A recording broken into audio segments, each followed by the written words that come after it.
नमस्कार, जय हिंद प्यारे साथियों, कैसे हैं आप सभी लोग।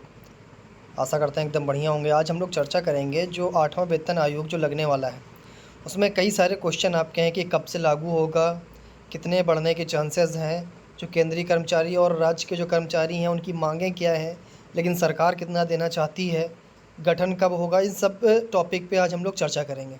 तो स्लाइड बाय स्लाइड चर्चा करते हैं। सबसे पहला क्या है इसमें, आज जो हम लोग चर्चा करेंगे उसमें क्या है।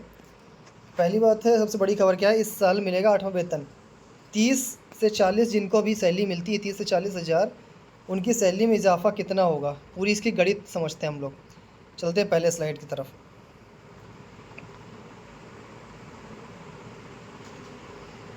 आ जाइए। अच्छा, देख लीजिए एक बार, जो हमने ये न्यूज़ ली है, ये आपकी न्यूज़ ली है हमने एबीपी से। जो एबीपी न्यूज़ है, वहाँ से हमने इसकी कटिंग ली है। अब क्या है कटिंग में, ज़रा ध्यान से देखिएगा। देखिए, 8th पे कमीशन की सैलरी हाइक, 8वें वेतन आयोग से जुड़ी कई बातें हैं जो सरकारी कर्मचारियों के हाथ 2027 तक रह सकते हैं खाली। अब ऐसा क्यों है? एबीपी की न्यूज़ है, कोई फालतू की न्यूज़ नहीं है। 2027 तक हाथ रह सकते हैं खाली। जिनको लगता है 8वां वेतन आयोग 2026 में लग जाएगा, तो उनके हाथ अभी भी खाली रह सकते हैं 2027 तक। ऐसा क्यों है देखिएगा, इसमें लिखा है साफ साफ कि 8वां पे कमीशन की सैलरी हाइक, सरकारी सूत्रों का कहना ये है कि आयोग बनने में 15 से 18 महीने के भीतर सिफारिश तैयार हो सकती है। अभी तो आयोग बना नहीं, उसके बाद 15 से 18 महीने लग जाएंगे सिफारिश तैयार होने में। संभावना है कि अंतिम सिफारिश 2026 के अंत तक आएगी, यानी नवंबर या दिसंबर 2026 तक इसकी जो सिफारिश है वो आ पाएगी। अगला क्या है, अगर आप केंद्र सरकार के कर्मचारी या पेंशन भोगी हैं तो 2026 से आपकी सैलरी और पेंशन में इजाफा की उम्मीद कर रहे हैं, तो आपको थोड़ा और इंतज़ार करना पड़ सकता है।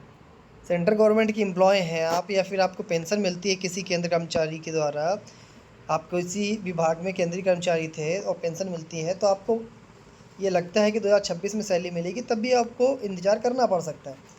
8वां वेतन जो आयोग है, इसकी सिफारिश लागू होने में 2027 के शुरुआत तक का समय लग सकता है, यानी 2027 भी आ सकता है इसको पूरा शुरू करने में। अब देखिए आपकी इंक्वायरी क्या है। पहला क्वेश्चन है आपका, कब लागू होगी नई सिफारिश।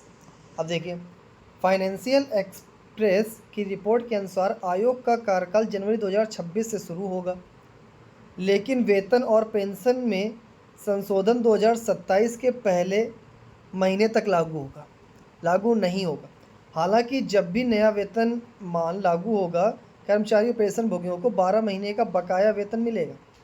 अच्छा, 2026 से शुरू नहीं होगा संशोधन, जो 2027 के पहले तक के लागू नहीं होगा।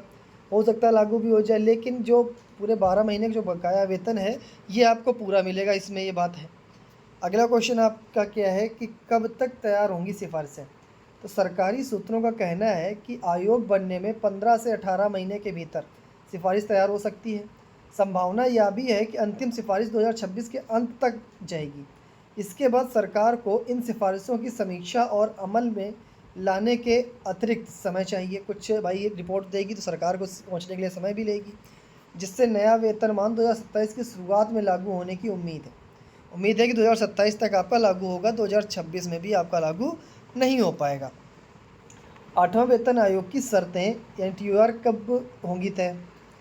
तो रिपोर्ट्स के मुताबिक केंद्र सरकार जल्द ही 8वें वेतन आयोग की शर्तें, टर्म ऑफ रेफरेंस, को मंजूरी दे सकती है।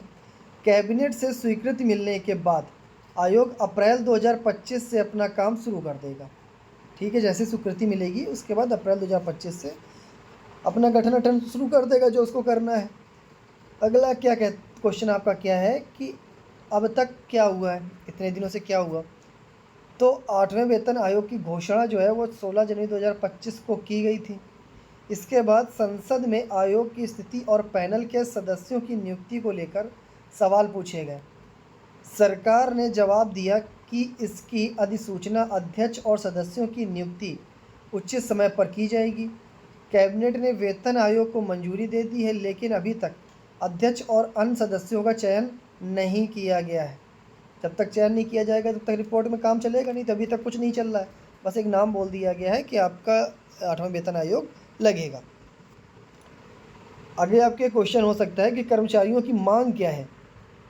National council of joint consultative machinery, जिसको JCM बोलते हैं, ने आयोग के वेतन संरचना, भत्तन एवं अन्य लाभों के बड़े बदलाव की सिफारिश दी है।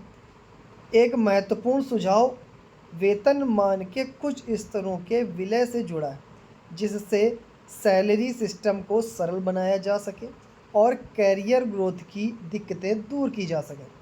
सरकार ने वित्त मंत्रालय, रक्षा मंत्रालय, गृह मंत्रालय और कार्मिक एवं प्रशिक्षण विभाग DOPT से भी इसी विषय पर सुझाव मांगा है। कई जगह से सरकार ने सुझाव मांगे हैं, वित्त मंत्री से मांगी, रक्षा मंत्रालय से, गृह मंत्रालय से, कार्मिक प्रशिक्षण विभाग, कई जगह से मांगा है कि क्या करना चाहिए। 8वां वेतन आयोग फिटमेंट फैक्टर, क्या देखो फैक्टर रहेगा आपकी सैलरी कितनी बढ़ने के चांसेस है। 8वां वेतन आयोग में फिटमेंट फैक्टर की मांग क्या है, 2.57, मतलब आपकी जो सैलरी है उसमें 2.57 से गुणा किया जाए। 2.57 से 2.86 के बीच हो सकती है, यानी मोटा मोटा देखा जाए तो लगभग 2.5 गुना से लेके 2.75 गुना तक हो सकता है।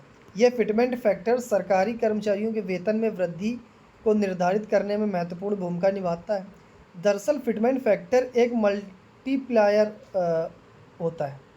और मल्टीप्लायर क्या है, वही हमने जो बोला है कि आपकी सैलरी में इसमें मल्टीप्लाई किया जाएगा। जैसे आपकी ₹100 है तो 100 रुपये में 2.57 को मल्टीप्लाई कर दिया जाएगा, तो हो जाएगी कितनी, 257 रुपये, जिसका इस्तेमाल सरकारी कर्मचारियों के मौजूदा बेसिक वेतन को नए वेतन में बदलने के लिए किया जा सकता है। जो बेसिक है आपका उसमें इसको मल्टीप्लाई किया जाएगा। अब देखिए कैसे किया जाएगा, इसको समझते हैं।